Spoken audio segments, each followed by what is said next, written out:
growing up in LA with no one knowing what a Dominican is. Yeah.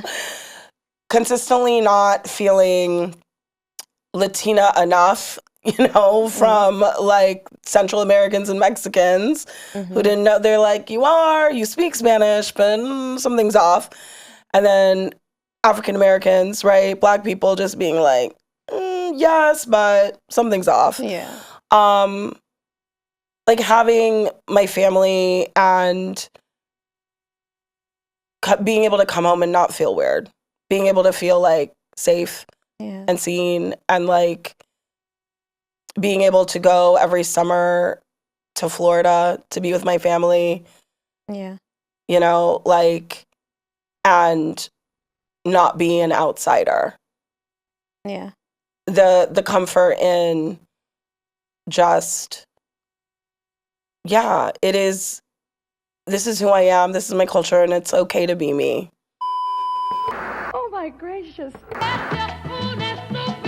Even back in high school, Jennifer inspired more than Cambié la imagen por vender Bitcoin. Come on, shake your body, baby, do that conga.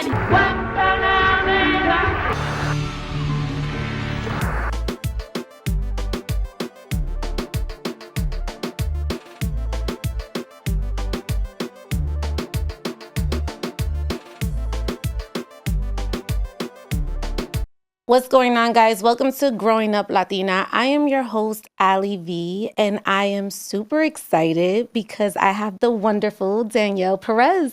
Hey! Oh my gosh, thank you so much for having me.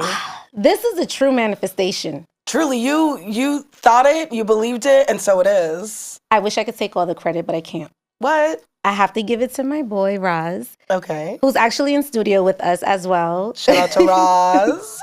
And it was so funny, like, how he discovered you. I always say he discovered you. And it was honestly like one day we were just on the phone. We were talking about a comedy show, right? Or something. He did a deep dive. And what? You were the first one to pop up. When you Googled Latina comedian. Yes. Oh, thank you. That's a nice SEO. Danielle Perez is search engine optimized. No, seriously. So you were the first one to pop up, and I'm on the phone with him, and he's like, I found her. You got to look at this. And I'm like, what? And he's like, fat bitch in a wheelchair. And I'm like, you are so mean. Like, why would you say that? And he's like, no, this is literally like what she goes by. And I'm like, what? And he sends me your Instagram, and it literally says fat bitch in a wheelchair. And I'm like, no. Yes. This is awesome. And then I'm like, she's Dominican. She's perfect. And so I DM'd you. You didn't respond though. So I was a little, I was disappointed. I was like, damn, she's not responding to me. Yeah. I sent you a few DMs. Really? Yeah. Mm-hmm. I missed them. I'm like, oh Clearly. no. So then Roz is in Europe. He goes away. He's like, we're talking about a comedy show again. And he's like, we got to get her on the show. We got to get her on the show. I'm like, yeah, let's get her on the show. He sends me your page again. He's like, she's in New York. And I'm like, what? He's like, we're going. I'm like, period, we're going. That day I had a funeral. So I literally go from the funeral to my house to change my clothes and go to Brooklyn to go see you. Oh my God. You said by hook or by crook? We're gonna get her. We're gonna get her. And here you are. We're gonna harpoon the whale. Yeah. And here you are. Oh my God. Yes. Thank you so much for coming. Oh my God. That truly is real manifestation. Truly. How do you feel? Oh my God. I feel, I took a tumble.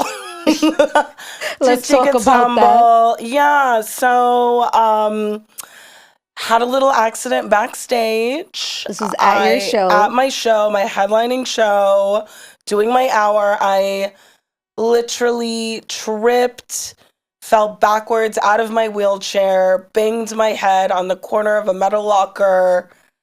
Insanity. While my opener is doing comedy. And, we got it together, got on stage and did the damn thing. Wow. When in New York, The city. And mind you, we're in the front row. Jesus Christ. And then we hear this and we're like, what just happened? Crash, bang, bang, bang, bang, Yes. bang, bang. No, it was like everyone heard it. And I was like, man, I hope that's not her. And then it's you. And then I'm like, wow, you truly just came on set and just did the whole thing. Like, I did it. The show must go on. My friend Hodo, like, I did it because literally I was on the ground. I was like biting my hand to keep from like screaming. My eyes were like welling up. But my friend Hodo, I guess she said like she like clocked what her vantage point is just like me on the floor, hair everywhere. And then my legs just going oh my God. in the air. Oh my God. She just like sees that on the stage and she said, I know that if I ask Danielle if she's okay, she's going to be so pissed at me. She's going to be so mad. She said, this bitch needs me to continue. And she did. And she did. And she did. Oh my gosh. Shout out to you for like just continuing the show. The show must go on. Oh my God. Has this ever happened before? I'm just curious. Like in any of your shows, like have you experienced this? Or? No, not brain trauma right before hitting the stage. I've not experienced that personally. Yes, no, I've not done an hour while concussed. There's a first time for everything. I love that as a performer, I'm constantly growing, constantly pushing myself. One time though, I was on stage and it wasn't even a very high stage. It was maybe like 4 inches. So it was just like a slight elevated platform. Yeah. But I'm on stage and I just, people move around on stage. I'm allowed to move around too, Absolutely. even though I'm in the wheelchair. And so I literally I rock back, not even an inch, and then I can feel it. I was like, oh no, I'm starting to tumble. And it's so slow motion, and I can feel it, but there's like no way, like I can't like stomp my feet down and stop it. I can't jump out. It's just like, bye-bye. Oh my God. This is insanity. Truly, always I feel like you need adventure. to like have like a behind the scenes cam on you. Oh my God. For like moments like this, like these little like bloopers type energy. Like, I feel like my life is a blooper reel. High key. It is. It is. It's always in misadventure. Always nearly cheating death. Oh my God. Let's take it back for everyone who doesn't know your story, but let's talk about, I always like to go to the sala. Like, what was the sala like for you growing up? Like, what was those vibes like? What, like, novelas were you watching? What music were you listening to? What type of food were you eating? My God. Okay, so my parents are from the Dominican Republic. I'm Dominican, but I grew up in Los Angeles, California. Okay, my mom was doing... She was doing like prenatal yoga and not allowing any soda in our house. Oh God. For real. You remember like a fig Newton? Yes. I thought a fig Newton was a cookie. Oh my God. I thought a fig Newton was a sweet treat. Jeez. On the real. Oh my God. My mom, she said kale, that's what's for dinner. She had that Vitamix. That's what she was making me. Yeah. It was a very free to be you and me, like Puff the Magic Dragon kind of hippie existence a little bit. Mm-hmm. But I did like watch novelas. I watched Sábado Gigante. Like I really remember watching Sábado Gigante. Classic. I remember like the novelas. I mean, it was always like some maid that was like in love with like a businessman. Sounds like La Supadora. Or like the girls in like the school. Right? And they all had their matching uniforms. Yep. But it was...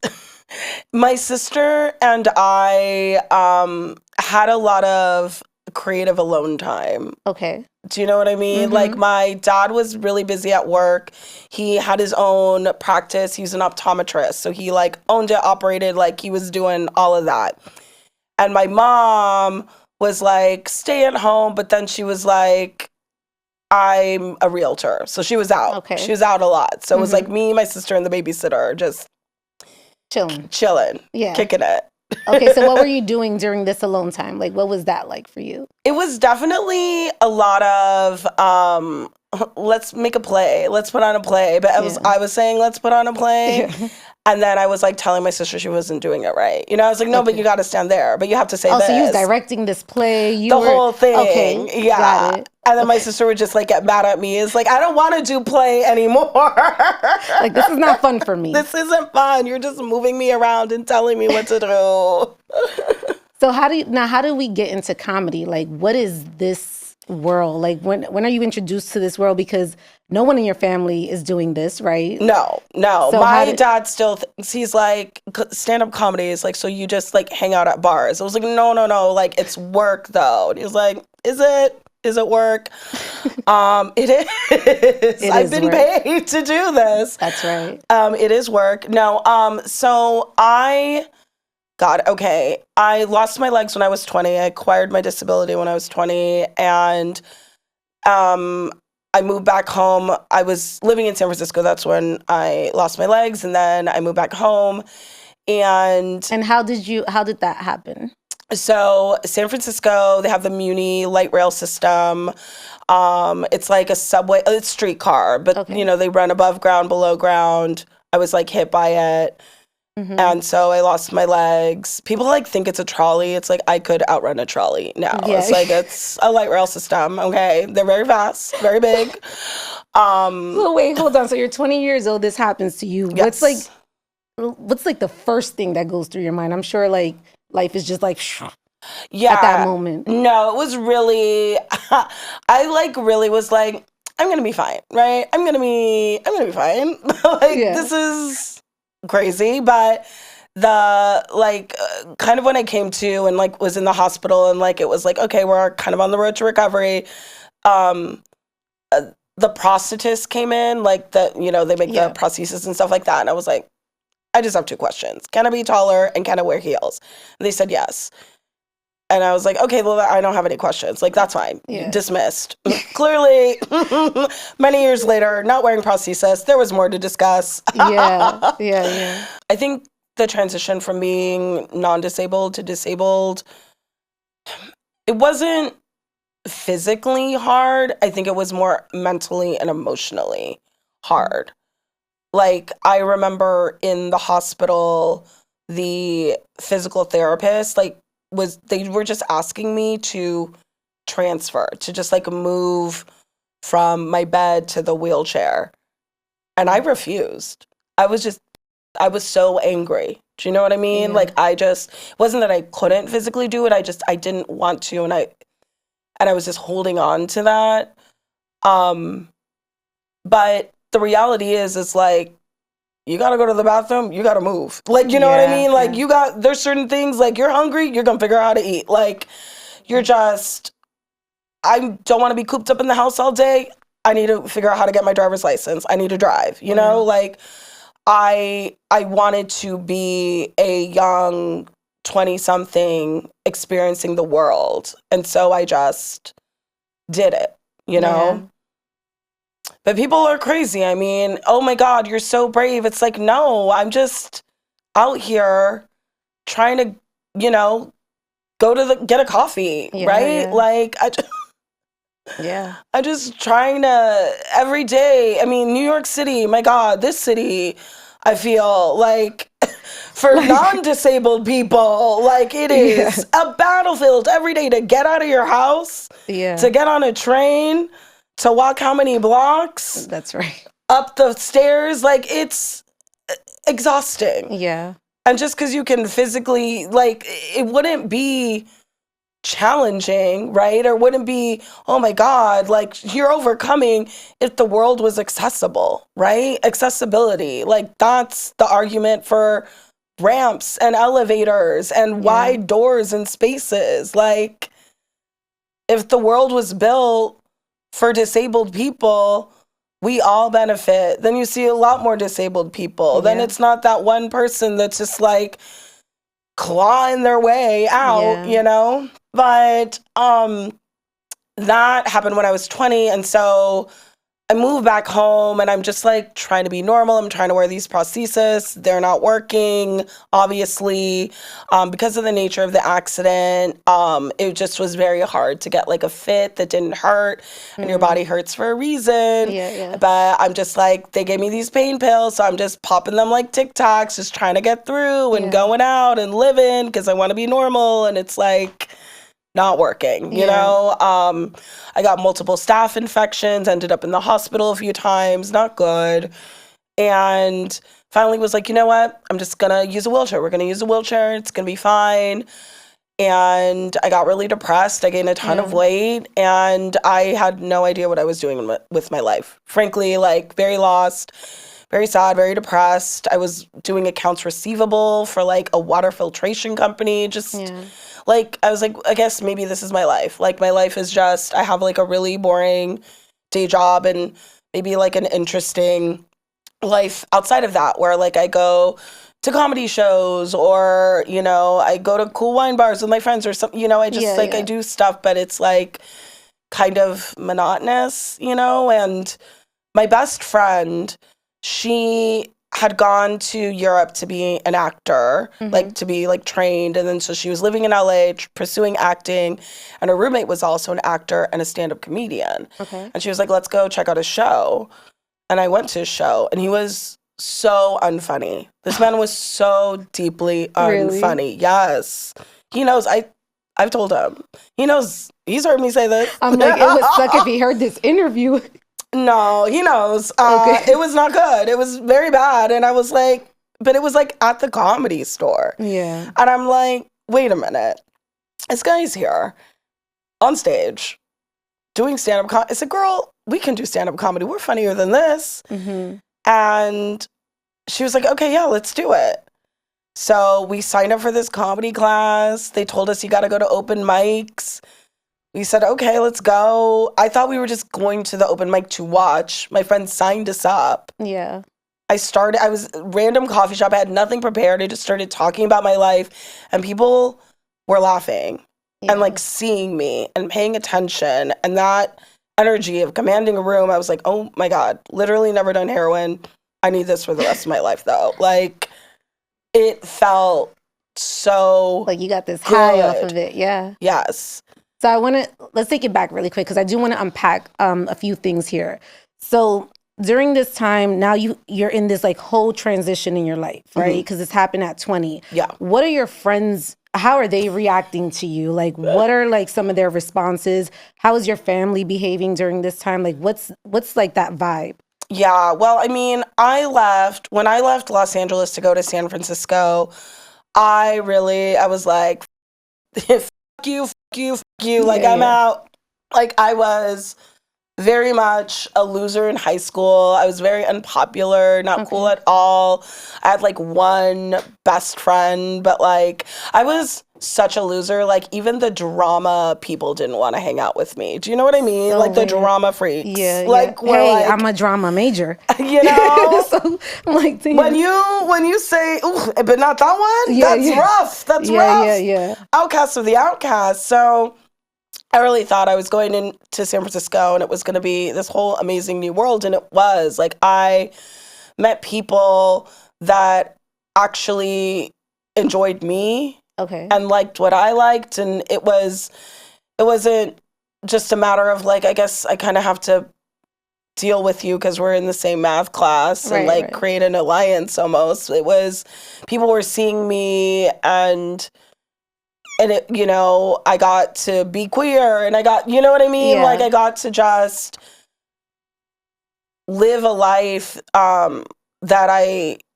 felt like I had only seen on TV, you know? Like very Sex in the City. Like we're just running around, taking the Muni, taking the train, like just exploring the city and everything that it has to offer. And my friends there are still some of like my best friends to this day, but I had to leave all of them to come back home to be in Los Angeles where I just felt very defeated. Yeah.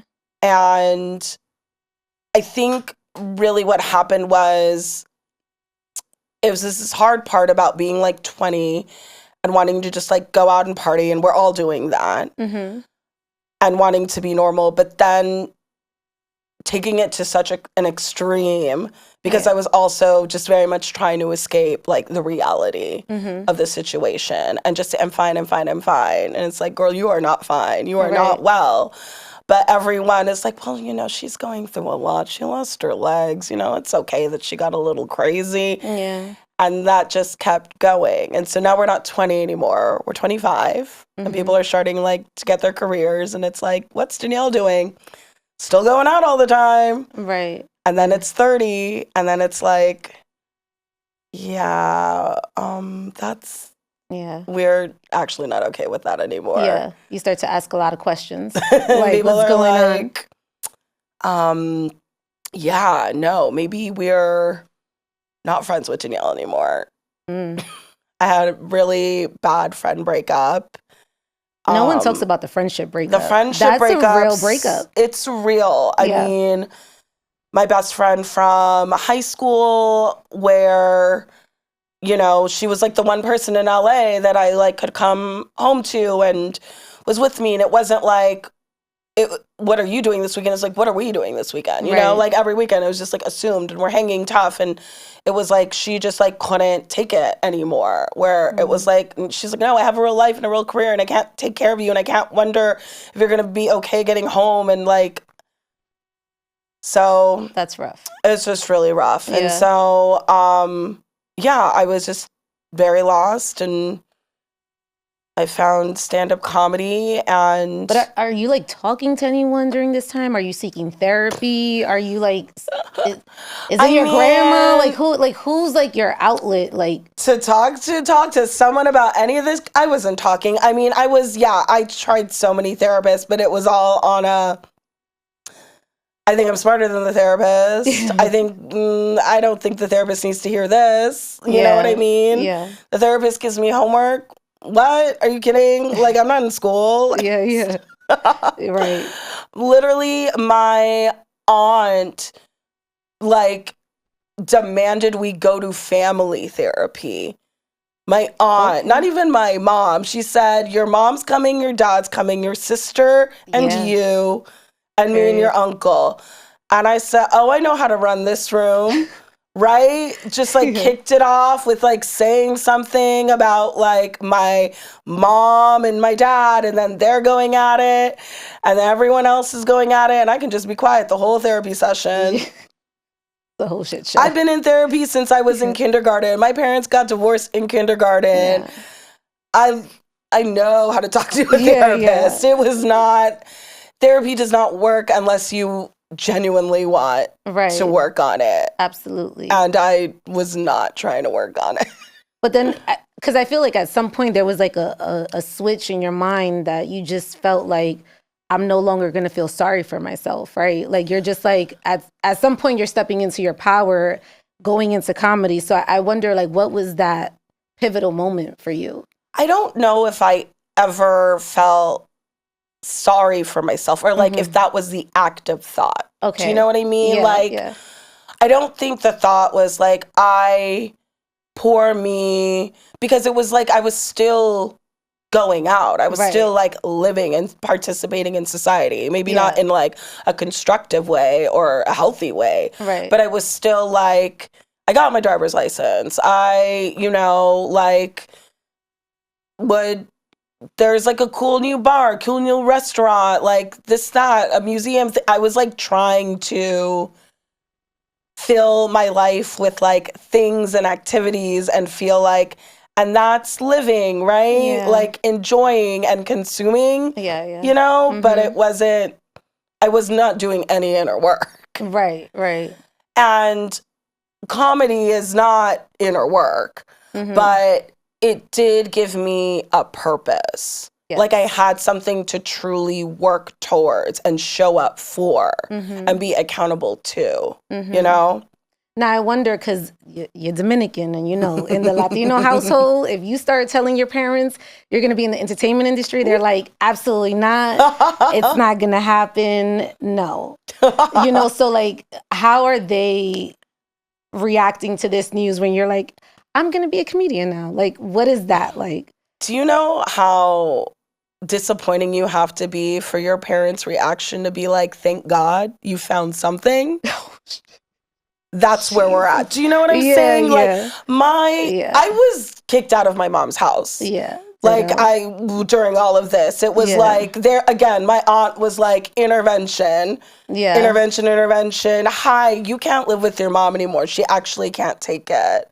Wow. She cannot take you showing up at 2:30 a.m. with random strangers and being like, let's go night swimming. Also, the pool is not accessible. And so we're like doing that whole song and dance down the stairs. Like, she's done with it, actually. She was like, no more. So it was, you know, and like I had to like figure out how to like get my own place and all of that. And it was, my mom genuinely is like so supportive. It's shocking to me because so many people in this industry, their parents are not. Yeah. It's really disappointing and disheartening. I know so many incredibly talented people who it's like, oh my God, I look up to you and your jokes and you're so funny. And their parents, it's like, they've never seen them do stand-up. They've never seen them do comedy. They don't care. Yeah. And it's like, that breaks my heart. My mom literally, she's like, oh my God, you should be on Ellen. Ellen says to send their kids. I'm going to take a video of you and send it to Ellen. Like, my mom is so sweet. Yeah. My mom would like come to like all my comedy shows when I first started doing them in LA. My dad, he is like, I think now he knows it's kind of real. My dad only knows it's real if other people tell him they saw me on TV. Right. Like me telling it's like, Dad, I'm going to be on Jimmy Kimmel Live. Like, he's like, okay. He's like, okay. And I was like, Dad, no, like I was like, that's on a big deal. Jimmy Kimmel. I was on TV, like late night. And he's like, okay. And then his friends are calling him, oh my God, we saw your daughter on Jimmy Kimmel Live. And he's like, Danielle, you were on Jimmy Kimmel Live? Yes, I told you. Like, Papi, I just told you this. My dad, literally. And it's like, I know with my dad, like, I'm only going to tell him, like, the big stuff or the stuff that I think is a big deal. Yeah. Because it's like, see, it's real. And he's like, I'm on The Night Agent on Netflix. Yes. Netflix's number one show. Absolutely. Like, one of their number one shows, like, out of their whole history. And I'm like, Dad, Netflix. And he's like, not a lot of people have Netflix. I said, Dad. He said, I don't have Netflix. I'm like, Dad. We got to show him some grace. Show him some grace. We love you. We love my dad. But yes, like. Talk about your grandma and like how much of a role she's played in your life. Because you talk about her a lot throughout any interview. So Nana, oh yes. What is that relationship like? Alta Gracia Boniam, the highest grace. We love Alta Gracia. Yes. Nana's like truly like the person like I learned shade from, high-key. Yeah. There is no one I fear to roast battle except for Nana. Yes. She'll get you. We had lunch. I was maybe like 13, you know, and so I was like having a nice lunch with my Nana out in Pasadena. And she just like, she's taking in the room, she looks around and she looks at me and she goes, not everyone has mirrors. Oh my God. Oh my God. So, you know, but Nana, I mean, she literally like came to this country with nothing, like on just the strength of her perseverance and ingenuity.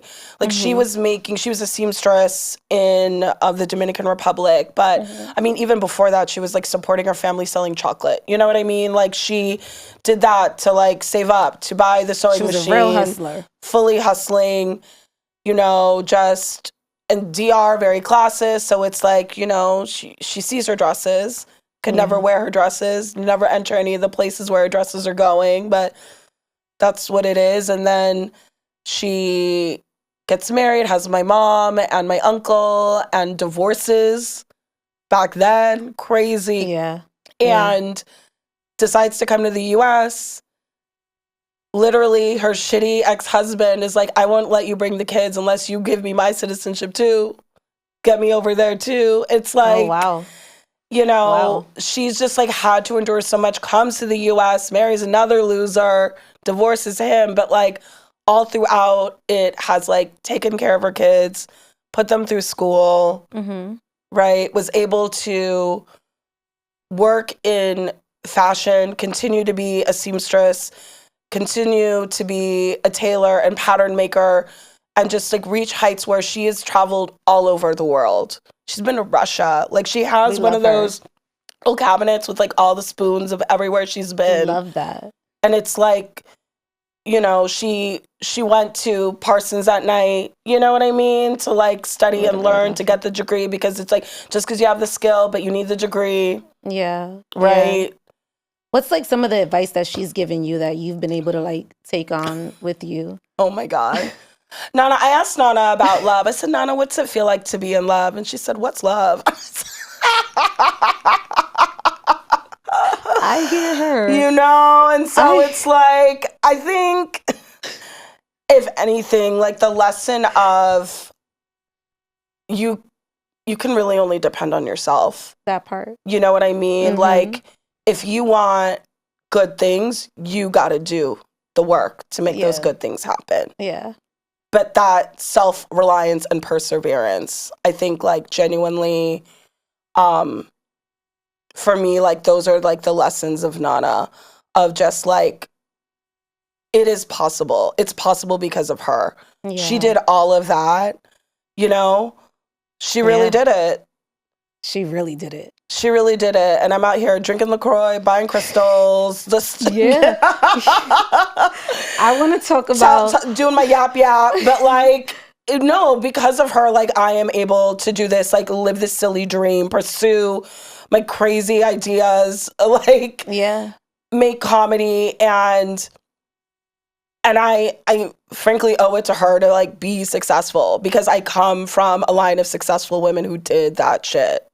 It's so interesting that you say that, because I always say, like, growing up for me, like, it wasn't like my dad was like the breadwinner or like the powerhouse. It was really like my mom held it down. That's the thing. So I grew up around so many powerful women, and that was the representation that I had. It sounds like it's the same for you. Like, it sounds like your grandmother was like that boss. She really was that boss. And I think, like, that for me, it's so interesting because, like, you know, marriage just frankly is not a goal for me. My parents, they got divorced when I was like very young, and they've done a good job co-parenting. I mean, you know, of course they still talk shit about each other. Yeah. But like for just being kind of aware of like, hey, you know, we want to raise our kids and they're going to know both of us, and we want them to turn out like decent people. They've been able to be supportive and come together like when it counts and when it's important. And but it's like, you know, my mom has been pretty much single my whole life, and she raised me and she's done it, and my nana did it. Like, it just, you don't need no man. Like, you just don't need that. And you are enough. You can rely on yourself. You are the one that's going to get you through. Period.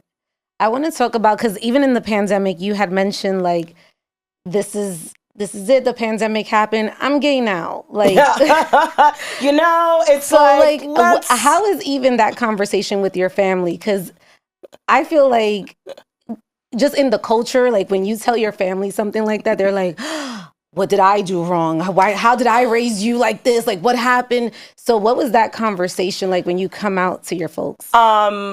I came out during my Comedy Central set. Oh my God. My Comedy Central taping. My mom and dad were there. Oh and my God. They heard that. What? Yes. What did they say? Oh my God. They can't be mad. She's on Comedy Central. Such a huge platform, and they're sitting through this whole show. Like, oh my God.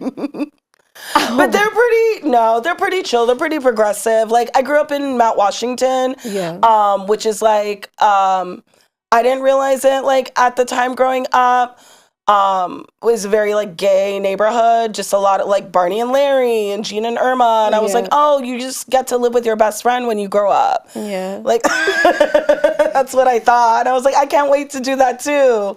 And now I can. Oh my God. So there wasn't like no, any after conversation like, mija. No. ¿Qué pasó? No. Okay, so they were cool. They were cool. Awesome. I don't know if Nana knows. I don't know if Nana needs to know. She's like 97. Okay. I still want her to, be tailoring dresses for me, so.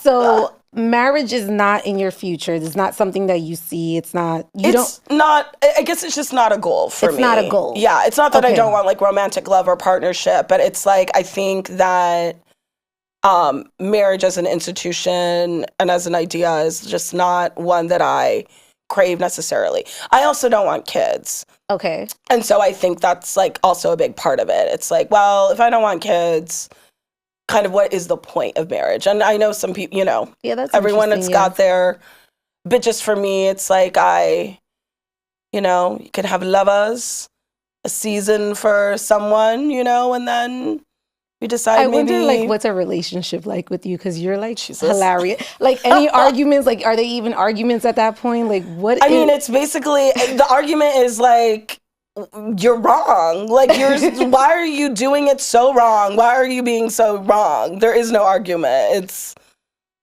fix it. Yeah. Oh, my God. Are you in a relationship now? No, God, very single. Okay. Very single. So you're available. Very available, very single. Hello.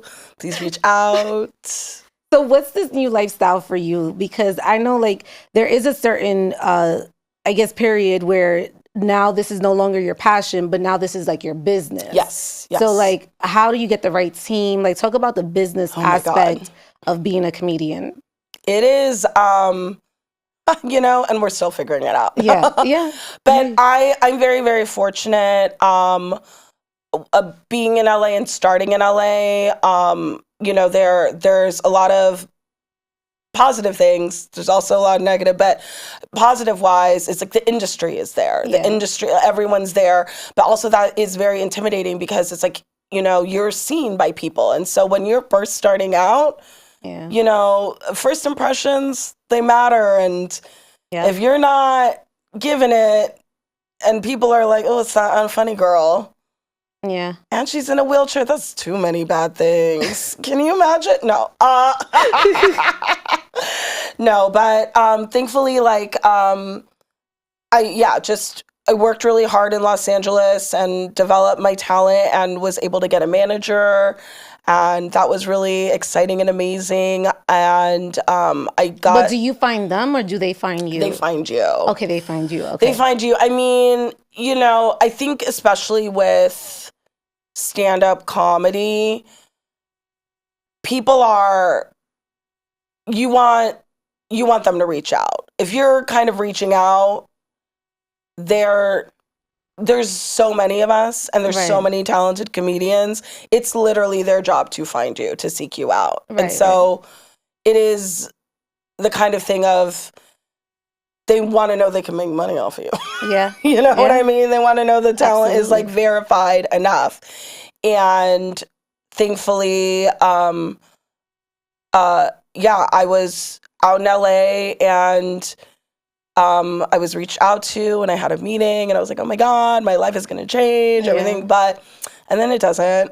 And then it doesn't change. But I think what really like popped off for me is that I did this CBS showcase in 2020. And so it's a sketch comedy showcase live, very much in the style of SNL with an SNL type schedule where you're like pitches, write a script, table read, rewrites, blocking, and then you bank it. And then we're just doing that every week until showcase to find the strongest ones. And I had a really great sketch from that. Nice.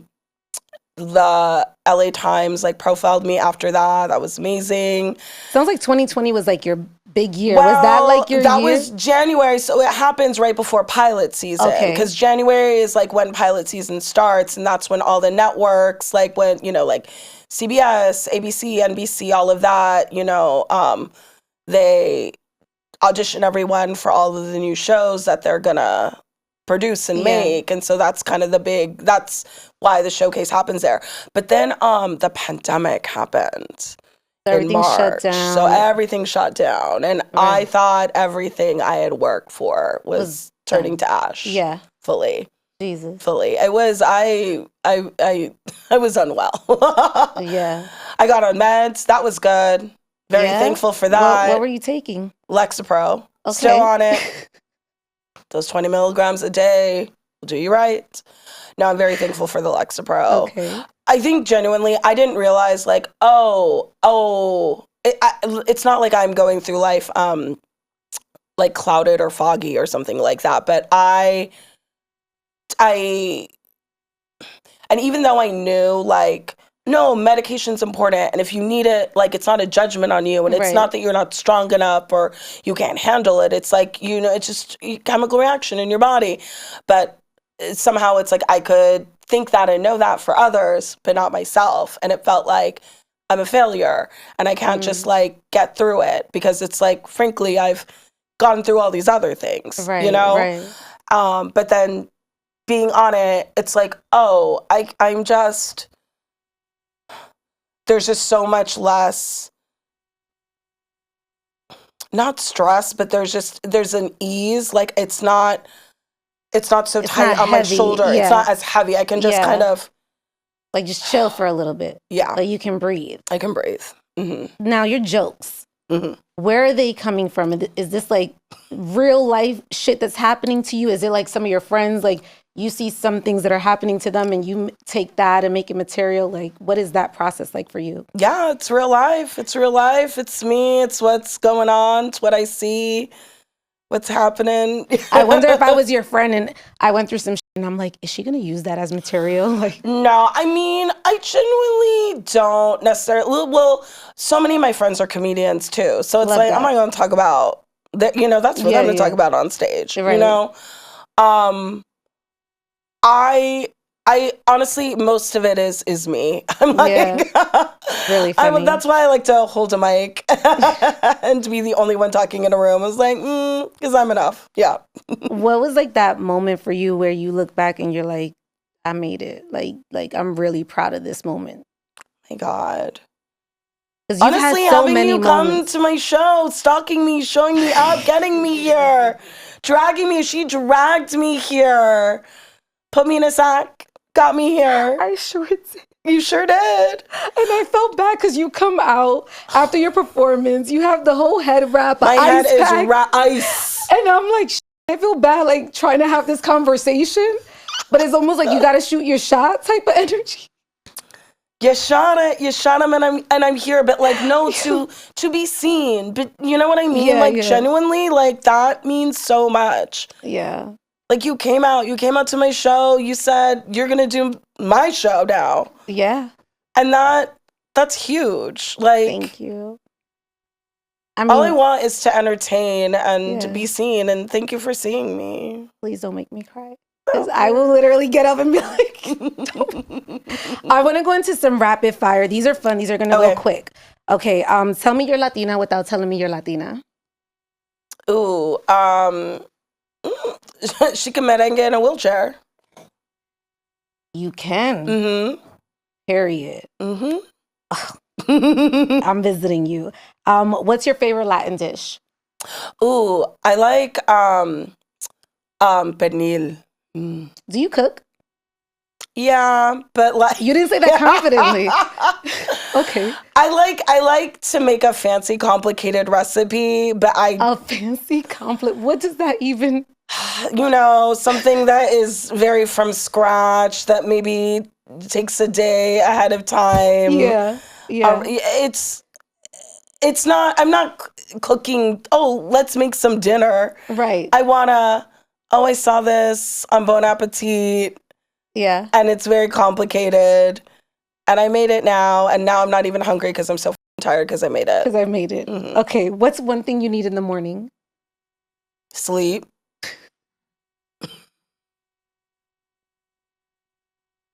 So you're not a morning person? No. It's like, don't with me when I wake up in the morning. need I more need my sleep. time. I need more sleep. Yes. Okay.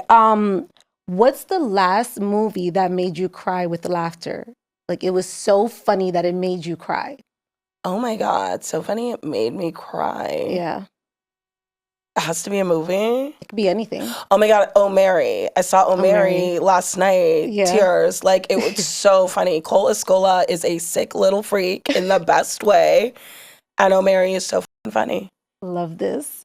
Oh, this is a good one.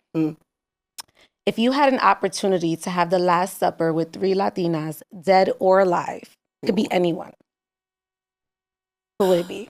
Oh my God. Okay. Frida Kahlo, definitely.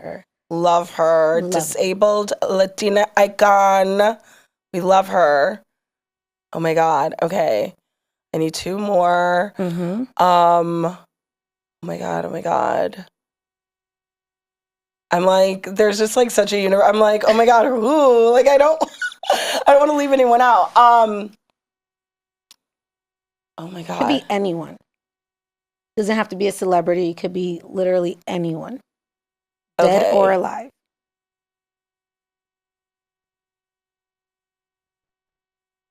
Okay, yeah. Okay, so Frida Kahlo,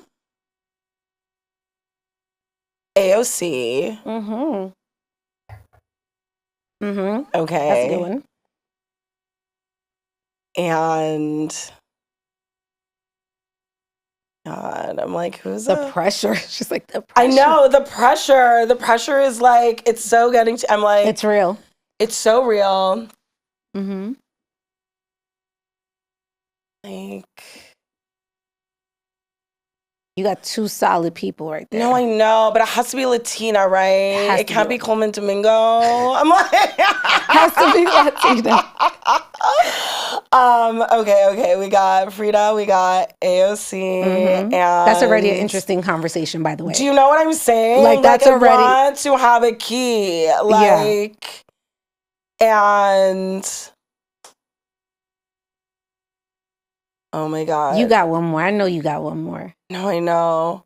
Is that there's so many. There's so many there of are us. Literally so many. Like, that is why I'm like kind of like losing my mind and gagged. I'm like, I've literally heard it all. I'm trying to see if there's like this one person you're going to say that literally everyone that comes on my show says this one person. Really? Everybody. Oh my without God. fail. Oh my God. So do not fail me. No. Oh no. No, I'm just joking. And I think, honestly, okay, and Sasha Mercy. Because I love Sasha Mercy. I'm like, I need someone to like also witness how cuckoo it is. Do you know what I mean? She's amazing. She's amazing. I love her so much. Okay. She's amazing. Yeah. She saved my life on my show. No way, really? Sasha and Chanel Ali, they saved my life. I love Sasha. I thought you were going to say, everyone always says Celia Cruz. Everyone says Oh my God. that. Like literally everyone says that. And I'm like, I don't like, obviously I know what it is about her. Oh my God. But it's so crazy that everyone says that. That would be really good too. I did fuck it up. No, you didn't fuck it up. I failed you. No, you didn't fail me. No, this is a good table right now. Yeah. No, Celia Cruz too. Okay, we'll add her in. We're adding her. It's your show. Thank you. What is this chapter of your life called? Oh my God. This chapter is. What is this chapter?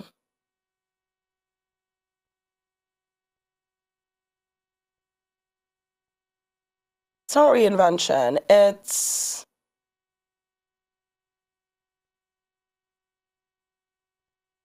I'm like, sorry. I'm like, wait a minute. Danielle, you got to have a good answer for this.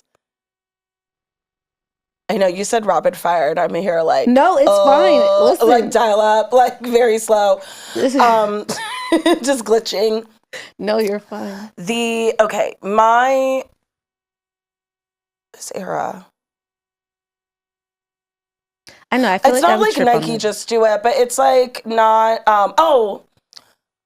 Trying to be fearless. Trying. I think you are fearless. Here's the thing. It's fake. She's like, fake it so you make it. I feel like it has been a little fake it till you make it, you know? I mean, to just do stand-up comedy in itself is like a fearless act. But that's not scary. That's not scary at all. That's you're in your bag, you're in your comfort zone. Yeah, that's to me is not scary. I think what's happening now is that I have gotten some success, right? I've written on TV shows, I've been in shows, I'm doing stand-up, and there's something to lose now. Do you know what I mean? Like, I want to still be successful. I don't want to, that's a flop. Actually, that wasn't good. So Actually, you know what I mean? You're competing with yourself right now in this moment. So I want to, but before, when everything was new and every win was like, oh my God, we've never like touched that ring before, that rung before. Right. So you like, if I go for it, I have nothing to lose. Exactly. 'Cause I never had it to begin with. Exactly. But now you've acquired so much. That it's like, oh my God, I don't want to get knocked down. That's a real thing. So I want to be fearless. That's what I'm trying to, that's where this era is. It's like, let's get back to that. Let's get back to like fearless Danielle when she first started with truly nothing to lose. I love that. Oof. That was a bar, by the way. That was a whole bar. Like, literally love that. What does it mean to you to be Latina? Oh my God, it means everything. Truly. Yeah. It's like where I come from. Like literally my family, like growing up in LA with no one knowing what a Dominican is. Yeah. Consistently not feeling Latina enough, you know, from like Central Americans and Mexicans who didn't know. They're like, you speak Spanish, but something's off. And then African Americans, right? Black people just being like, yes, but something's off. Yeah. Like having my family and being able to come home and not feel weird, being able to feel like safe and seen, and like being able to go every summer to Florida to be with my family. Yeah. You know, like, and not be an outsider. Yeah. The comfort in just, it is, this is who I am, this is my culture, and it's okay to be me. Period. Yeah. What is something you would want to work on that you haven't already? Oh my God. You've done so much. Like, I mean, I definitely would love to I would love to be on like a Real Housewives style like reality show, like for real. Like when I'm old and they're like, oh, let's put her out to pasture. What's her name again? Oh yeah, she was like big back in the day or something like that. I definitely wanna. You're here for the drama? I wanna be here for the drama. I wanna flip a table. I feel like you would stir some shit up. I'm not gonna lie. I'm ready for it. No, I'm ready. I just like love messy reality TV. Yeah. And I would love to be part of like something like that. But The Traitors. Okay. Are you watching The Traitors? No. It is so good. It is incredible. It is. I love a board game. I love a game. I gotta tap in. And it is essentially like Mafia, the game Mafia, but like with production value. Nice. And it's all reality TV stars. Love this. And it's in a castle in Scotland, and Alan Cumming is the host. Yes. And every day you decide who gets banished, and if you're a traitor, you decide who gets murdered. Oh, wow. And all the faithfuls are trying to find out who the traitors are, and the traitors are trying to act like they're faithful. And then you play games like very physical, weird challenges for no reason. You're locked in. I'm so obsessed. I love it. It's my fave. Love it. Finish this sentence. Growing up Latina is? Ooh. Growing up Latina is a privilege. It really is. I'm very lucky. I'm very lucky to have like my mom and my family. if you could leave one last message to your audience, your fans, people that look up to you, like, what would you tell them? My God. I would say be fearless, for real. Like, I'm telling you so that I can tell myself that. Yeah. Go after the thing you want. You deserve the things that you want. You genuinely do. We, like, literally, my Nana didn't come this far just to come this far, you know? Yeah. I didn't come this far just to come this far. You didn't either. Like, No. we deserve, and the only way you get what you deserve is if you fucking go for it. That part. And I'm so happy that I went for this interview. Yes. I'm so happy that I had an opportunity to see you here in Brooklyn, New York. Like, that was such an amazing moment for me. So thank you so much for coming on the show. Thank you so much for having me. Danielle Perez, Growing Up Latina. Hey. Yes. Thank you. So dope. Thank you so much. So dope.